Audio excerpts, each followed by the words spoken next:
Welcome to the first team reveal of the season.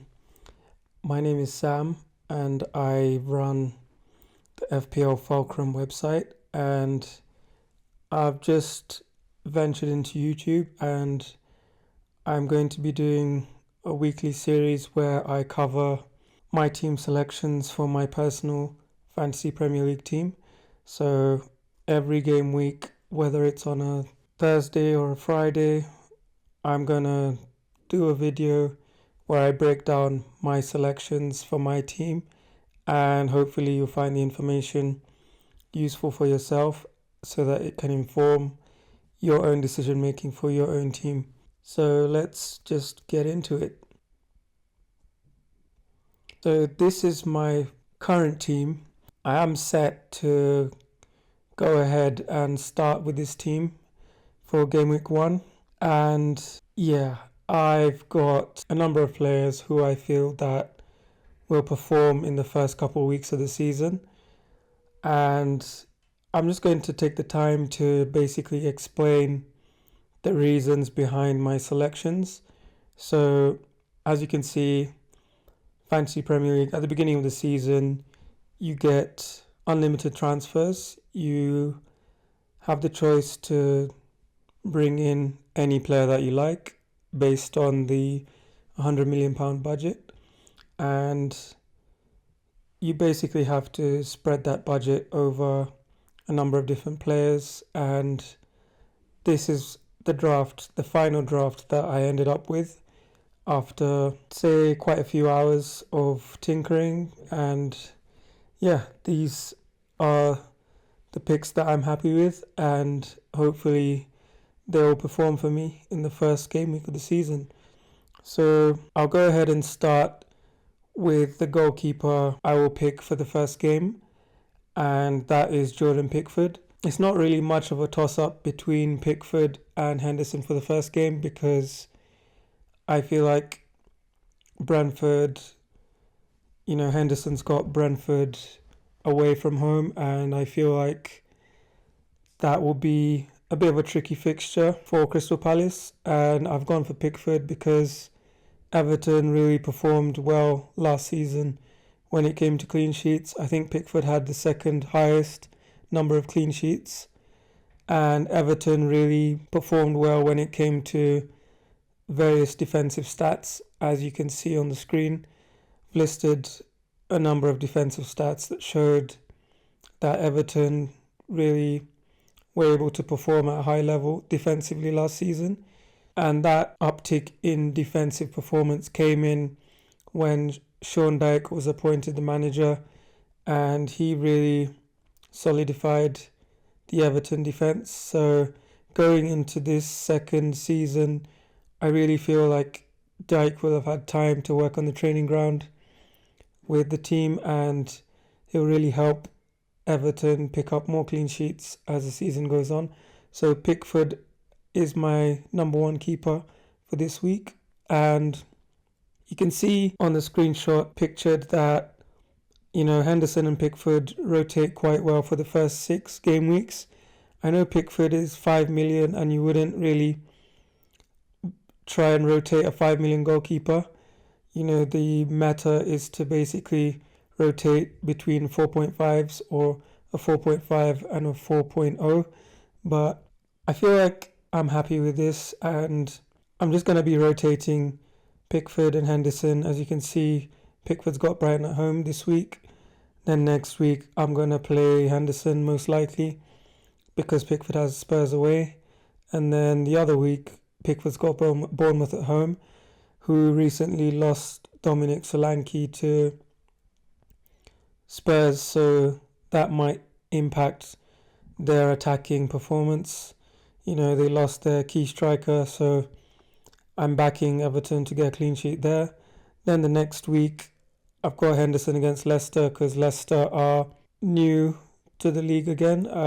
They were promoted last season, and I don't expect them to cause too much trouble for the Palace defence at Palace ground. And then after that, I've got Leicester at home for Everton again. Should be a straightforward fixture. And then game week 6, obviously that is Everton versus Palace, so that's a bit of a toss-up, but we'll see how it goes. But game week 1, going for Pickford. And moving on to the defenders, I've got Saliba, Martinez and Lewis Hall. And the reason why I've gone for Saliba is because Arsenal last season, I know it's a new season, but last season they were defensively very solid. Look at the metrics on the screen. They're first for clean sheets, first for goals conceded, first for goals conceded per match, first for expected goals conceded, and first for expected goals conceded away from home. So you can see they're ranking really high on the defensive metrics, and I feel like even though Saliba is 6 million this season, I feel like he's a solid defender. He's going to play the most, I think, out of that Arsenal defence. Probably him and Raya will play the most minutes. I expect Ben White. I don't know about Ben White, but I didn't want to go for him because of the price point. I didn't really have enough budget to stretch for Ben White. So I've gone with Saliba, solid, consistent performer. And then I've gone for Martinez, 4.5, United defender. I feel like he's got the goods, and I feel like United's defensive performances improve with him in the team. So I expect United to be a bit more solid. We saw in the Community Shield that they managed to hold City to, a goal, and I feel like they're much more solid with Martinez in the defense. So I've gone for Martinez based on that, and yeah, gone for Lewis Hall as well because I feel like Newcastle, they've got a very good run of home fixtures.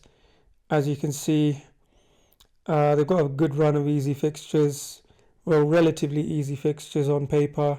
They've got Southampton at home, first game, Bournemouth away, next game, Spurs at home, Wolves away, and then Fulham away.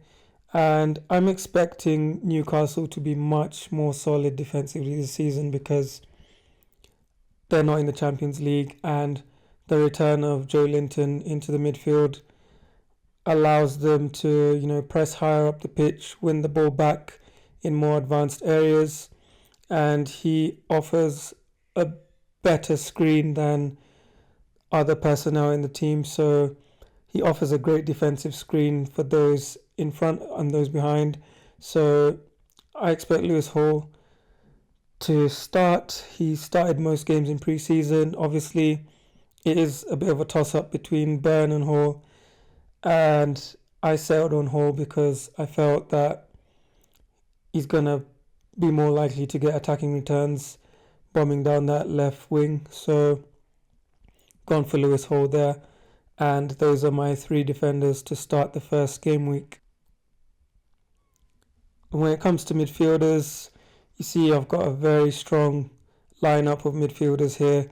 Cole Palmer, brilliant last season. Jota, very clinical in front of goal. Bruno Fernandes, penalty taker for United, performs, him and Son, Leicester away.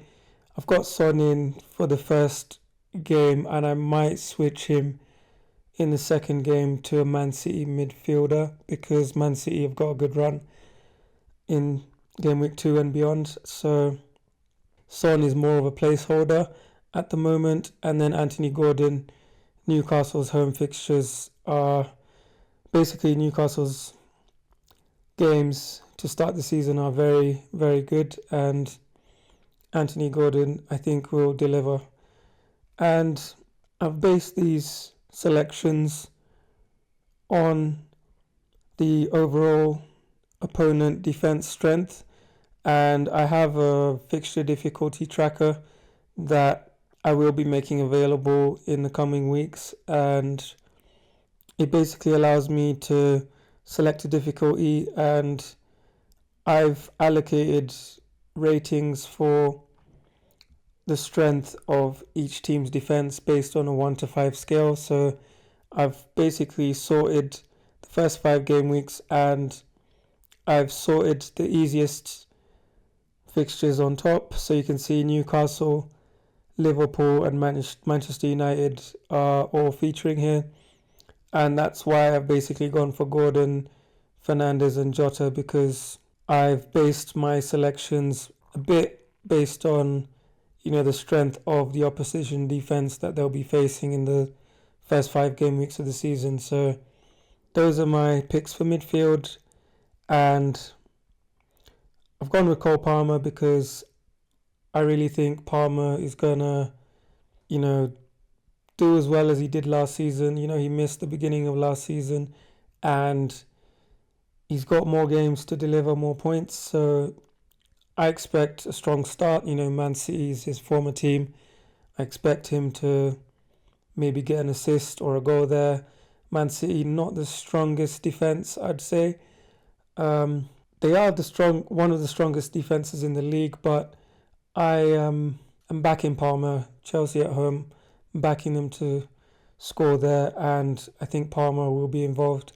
Jota is basically, I want to get into the Liverpool attack, and Jota is playing out of position as a striker. He's played out of position as a striker in pre-season, and I really love Jota as an asset. He does a really good job most seasons when he's not injured, and I really think he'll be clinical when Liverpool face Ipswich. Fernandes is just captains the team, and I feel like he can deliver from the spot. He can deliver assists from set pieces, and he can get the odd goal here and there. So I've gone with Fernandes, as I believe that Ten Hag will play Fernandes in his proper position this season.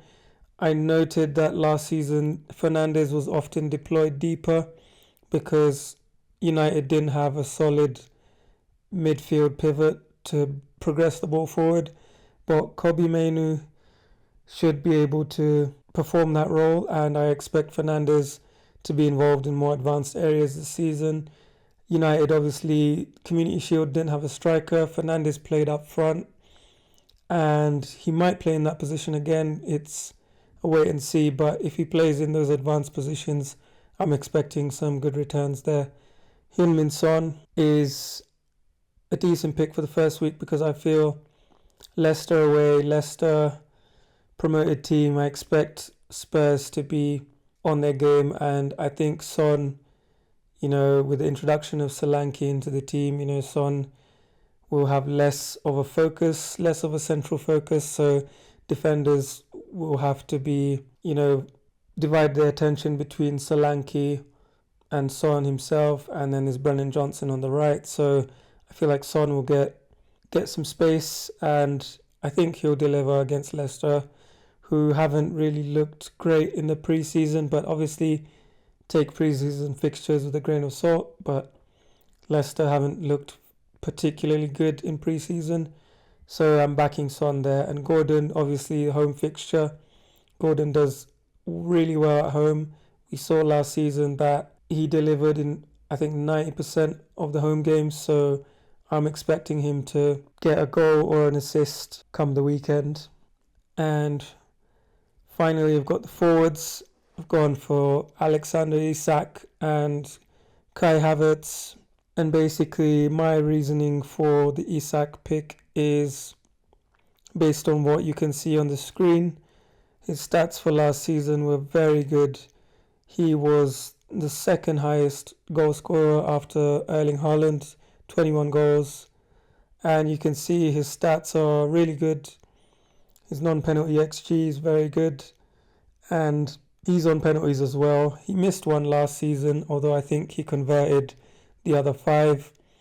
And Newcastle are very strong at home usually, and they have a very good attack, and I expect Isak to deliver against Southampton, newly promoted team. I don't see Isak struggling to get on the score sheet. I'm predicting at least a goal for Isak and maybe more. Hopefully he'll get more.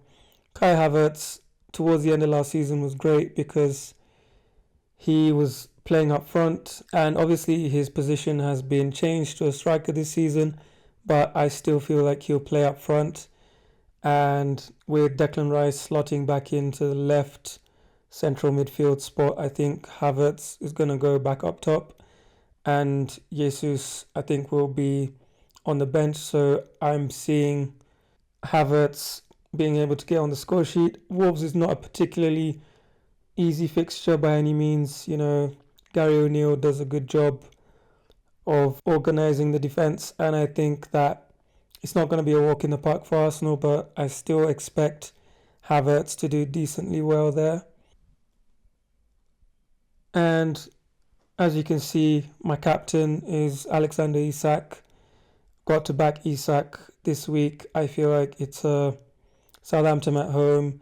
Southampton are known for playing progressive football. They build out of the back, and the manager isn't particularly pragmatic. So I'll expect them to keep playing how they want to play, building out of the back, playing open football. So I expect a lot of spaces to be present in behind. So I think Isak is a very good contender for captaincy this week. And there's my substitutes bench order. So Henderson is basically on the bench this week. Muniz, Fulham have got a very decent set of fixtures, as you saw in the fixture difficulty tracker that I showed you earlier. Ola Aina, Nottingham Forest under Nuno Espirito Santo. I think they'll be more defensively solid this season, and Aina can play on either side as a wing back or a full back. So I expect him to get, into advanced areas, and I think Forest will be a bit more solid this season. And then Pau Torres, Aston Villa have got a good opening run, I think, and I expect them to, be a bit solid defensively. Obviously, with Boubacar Kamara still not back, he might not be given the best opportunity for clean sheets, but I think with the introduction of Onana in the midfield, I think that Aston Villa will be a bit more solid defensively this season. So that is my final team. As you can see, Captain Isak, Vice Captain on Jota, and you've got the bench order of Henderson, Muniz, Aina and Pau Torres. Hopefully I'll be able to score above 60 points. Looking for a good opening week, and wish you guys the best of luck. Good luck for the season, and I'll see you next week.